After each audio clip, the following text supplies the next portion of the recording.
వాటితోటి ఒరుగులు చేసుకోవాలి. ముందు వీటిని చక్కగా ముక్కలు చేసుకుని ఈ నీళ్ళలో వేసుకోవాలి. అన్నీ ఇలా గుండ్రంగా కోసుకోవాలి. ఉప్పు నీళ్ళలో వేసుకున్నాం కదా,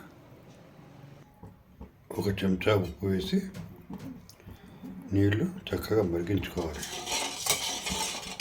ఉప్పు ఇందులో కరిగిపోతుంటుంది. నీళ్ళల్లో తరిగి పెట్టుకున్న వంకాయని వేసుకోవాలి.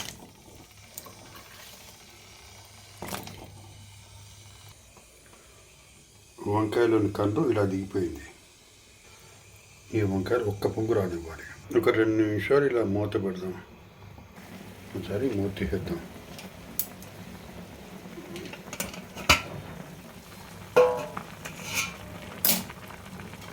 కలపాలి.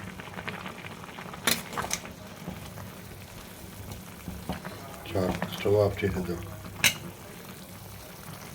ఇదే సమయంలో పసుపు వేసుకుంటే వేసుకోవచ్చు, లేకపోతే లేదు. వీటిలోంచి నీళ్ళు తీసేయాలి.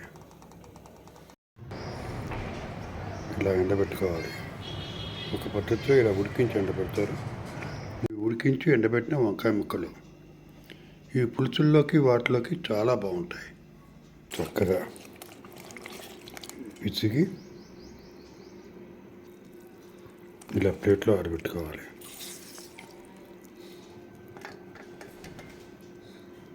ఈ ఉప్పు నీళ్ళు అవతల పారిపోయాలి. ఇవి చక్కగా ఎండబెట్టుకోవాలి. ఇలా ఎండబెట్టుకోవాలి. వంకాయ వరుగుల్ని డబ్బాలో పెట్టి దాచుకోవాలి.